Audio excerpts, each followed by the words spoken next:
Hi, Story Wilson with rswsolutions.com. Today we're working on my 2008 LR3 vehicle, and we're lucky enough to be at JC's British and 4x4 to do all the service today.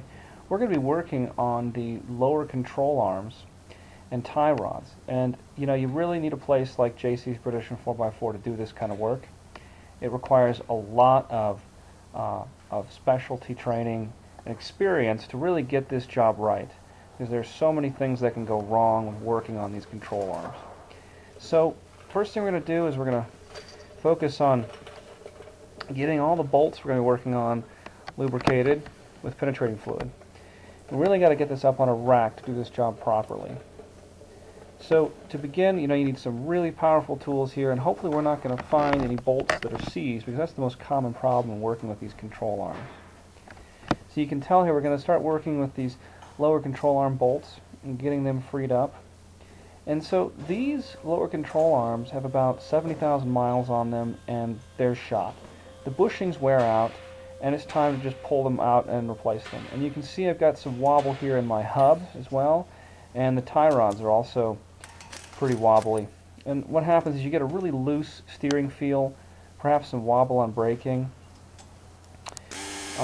And you also get some clunks from the front end when you're going over bumps, potholes. And eventually that clunk will happen every time you hit the brakes. So right here we just removed the axle nut, and we're pushing the axle through the hub with a hammer, air hammer. And then we're going to move on to some of the lower control arm bolts. And here what Leif is doing, Leif is a trained technician at JC's British and 4x4 with almost, I believe, 15 years experience working on these vehicles. What he's doing, he's marking the eccentric nuts so that when we reassemble these lower control arms, we're going to come really close to the caster and camber angles. Of course, when replacing these lower control arms, you're going to have to do a full alignment afterwards. And JC's British and 4x4 can do that as well.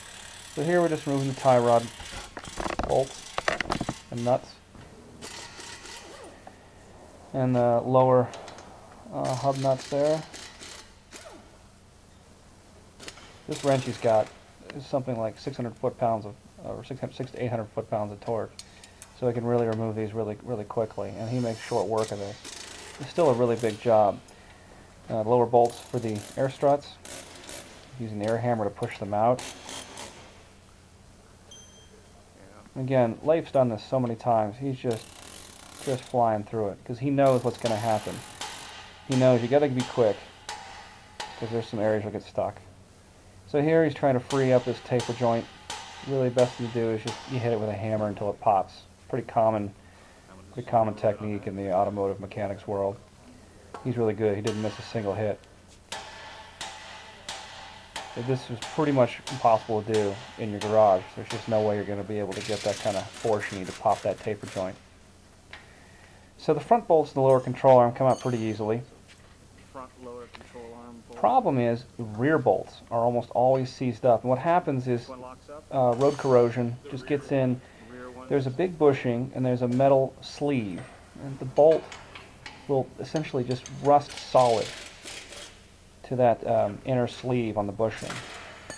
So the nut comes off just fine. The bolt stays put. And see, Leif's torquing on this, and it's moving the entire... It should spin freely, but it's moving the entire control arm assembly. This one is going to come out, and this is about as close as it gets to, it's probably the best case scenario, really. He's able to get a little bit of movement on it, at least. And then what he's going to do is he's going to hammer it, use the air hammer to drive it out fully.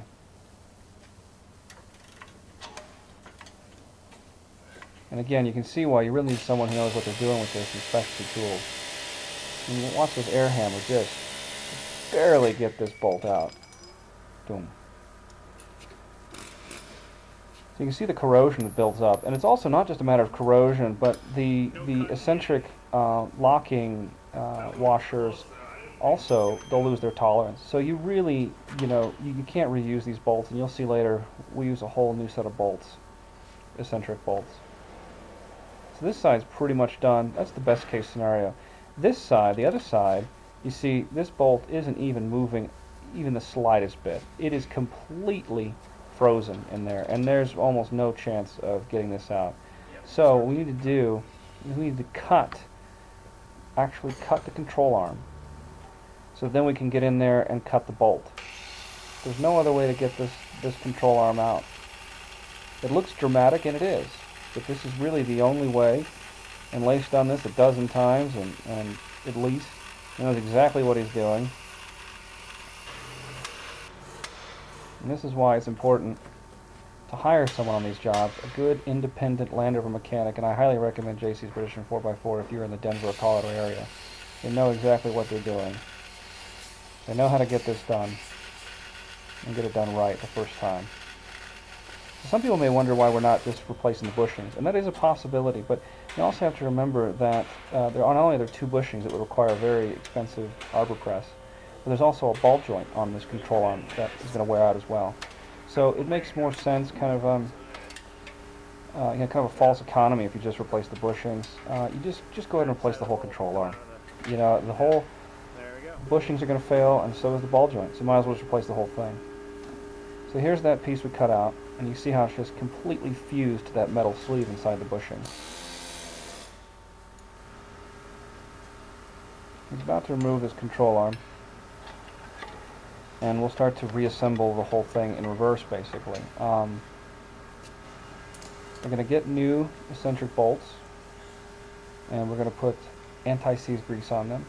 You can see here we've also going to start working on the tie rods as well.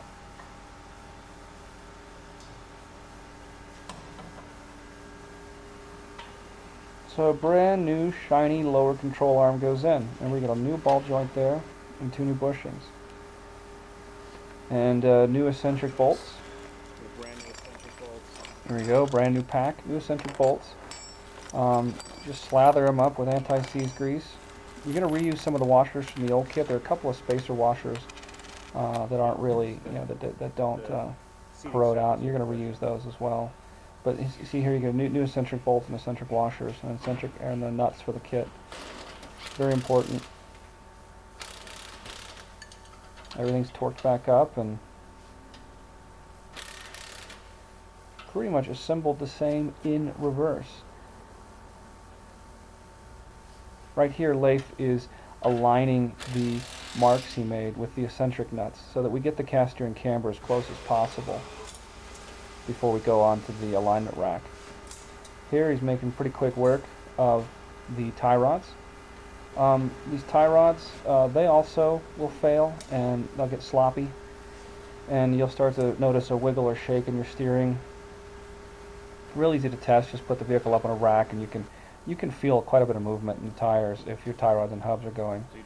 Here he's just basically getting the tie rods as close as possible to the originals with the height. You're just matching the height. Reassemble them on the car, and we'll sort out all the fine details on the alignment rack. It's a good idea to get new gator boots, tie rods. You don't have to. It's a good idea though. You might as well. They're not very expensive, and they also come with nice zip tie kits.